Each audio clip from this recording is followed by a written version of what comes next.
through a lot of good fortune and good circumstances, I've had an amazing ride in politics, culminating with 2 years on the first Obama campaign and then 6 years in the White House. And I hope to talk to students about why I chose that path, how, if they want to take a similar path, what are the steps you take, and share a lot of stories and thoughts and just engage with them, because this is a bit at the core of all the Obama campaigns. This is one of my favorite things to do, is talk to young people interested in politics and interested in policy in their country, so it should be a lot of fun.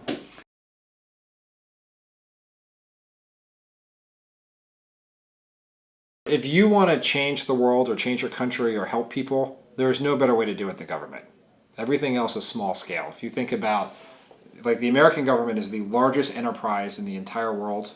It is the biggest employer. It's the biggest economic, military, cultural power in the world. And we can do, even if Congress is not working very hard, the government can do huge things to help people's lives. You think about what we've had a chance to accomplish over the last 6 years: healthcare to millions of Americans, helping the economy, making college loans more affordable. And it's messy and it's unpleasant and there's more yelling back and forth than there needs to be. But if you really want to change the world, and I know, and the reason for optimism is that this current generation of young people are more interested, in a lot of studies I've seen, in their community, in their country, and in causes than any generation since the 60s. And people are going to do lots of different things, and the internet makes it possible that you can affect change not just through politics and government, but politics and government is a way to do it with maybe the most force. And so it's not all like House of Cards. It's not all terrible.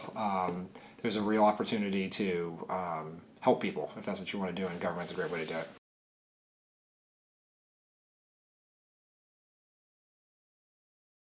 Well, the way I think about it is the 8 years I worked for Barack Obama, from the 2 years of the presidential campaign through 6 years in the White House, so basically from January 2007 until a few months ago, represents, in my view, the period of greatest change in how humans distribute and consume information, probably since the invention of the printing press or the telegraph. So massive change that's happened, and that affects every element of our lives. It affects what we read, what we see, how we communicate, how we interact, how we create wealth in the economy, all changed dramatically.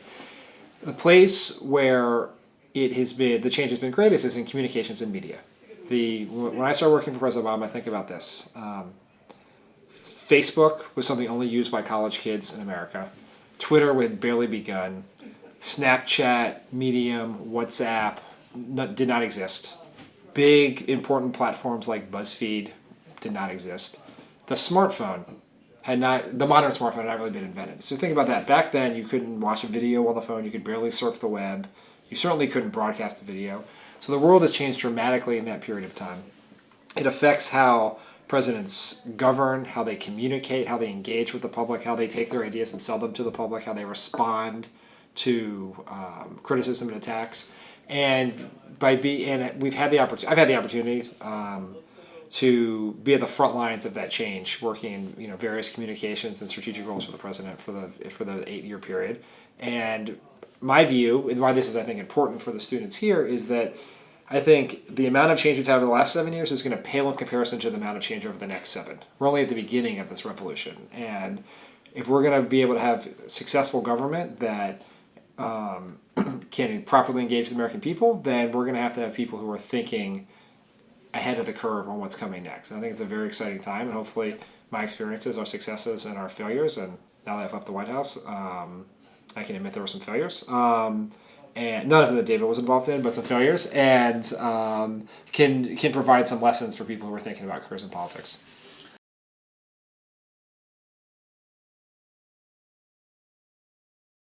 This is one of my favorite things that we would do, is that we would break new barriers, and we would do it all the time. The president was the first president to ever appear on late night comedy.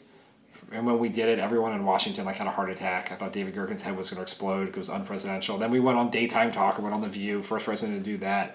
Everyone's head explodes again. First Twitter town hall. First Facebook chat. Putting the president on Twitter. The White House did today. Breaking that new ground. And when you do that every time, you have this feeling that people can't go back from what you did. So the next president, Republican or Democrat, is going to be on Twitter, and they're going to inherit the president's followers, and it's going to be a requirement of the job to actually communicate with people in the way that you set it up. And that's what I think is, all of this change is very daunting, because it it makes it so much harder. Like Ronald Reagan would just hold a nationally televised address, and he'd reach most of the country, and he could go home and go to bed. And his staff had it pretty easy. They would probably disagree with that, but they're wrong.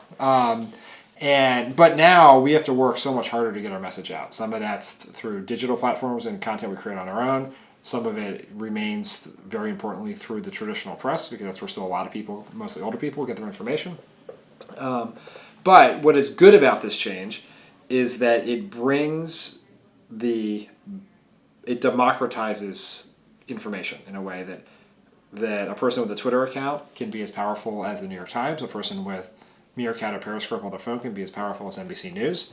And it also requires, because the demands of the internet age is not communication is one-way street, it's engagement. It's a two-way street. And so it brings politicians and institutions down to the people, because now I can tweet back at you, and if you don't respond to me in some way, or at least acknowledge the general views of the Twitter world or the Facebook world, then you're going to be at a disadvantage. And so the democratization of this, while messy, is, I think, very good and exciting.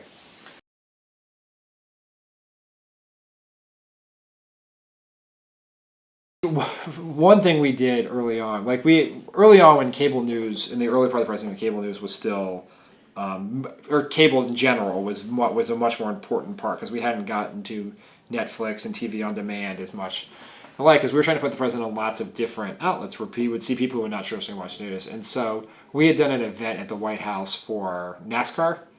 And we were like, well, that will be sort of counterintuitive. I'll the president go on the ESPN NASCAR show, ironically hosted by former NBA player Brad Daugherty, but we're going to, who I think owned a NASCAR car or something, but we'll do that. And then we did it, and it was like super awkward, because the people who hosted didn't know anything about politics, the president didn't know anything about NASCAR, and so it was like, we went too far in trying to be counterintuitive. But I think the biggest regret that I have is that one of the projects the president gave me as I was leaving was to basically do a top-down review of where we were in our digital communication strategy. And we had the sense that as we went through a very tough 2014 that we'd fallen behind a little bit. The pace of change has exceeded our innovation. And so I did, with the help from a lot of people, did a big review, and I went out to Silicon Valley and to New York and met with lots of the really smartest people you can meet with, some of the big tech companies, and a lot of the investors who are trying to find the next Google and Facebook and Twitter and the like, and got a million great ideas from it. And my regret is that we had not done that sooner, or that I had not institutionalized a outreach plan, because the White House is a bubble, and it's very easy to get very comfortable with what you're doing today without thinking about tomorrow. But if you're talking to people who are on the cutting edge of tomorrow, you're going to be able to see around the curve more. And since my departure, the White House has taken a number of steps to make sure they can do that, and they've hired some very smart people to come in to help ensure that happens. And so it's a very exciting time. But a huge mistake, I think, was allowing ourselves to fall behind over the last couple of years here.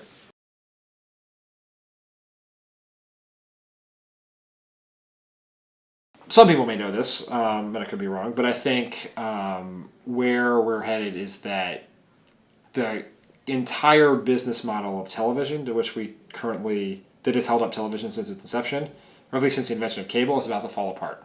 You have HBO going to HBO Go. ESPN is doing deals with Slingbox to separate from cable, and so we're going to end up in a world where television is going to be much more on demand, and with a million more outlets. And so that is going to have dramatic effects on how people consume sports television, and most importantly, news. Like, how does CNN, MSNBC, Fox deal in a world where more and more people aren't on cable? How do they reach people? And I think that's a huge change that's coming, and how that will have big effects, and I think that to me it will end up being bigger than the change we've had to date.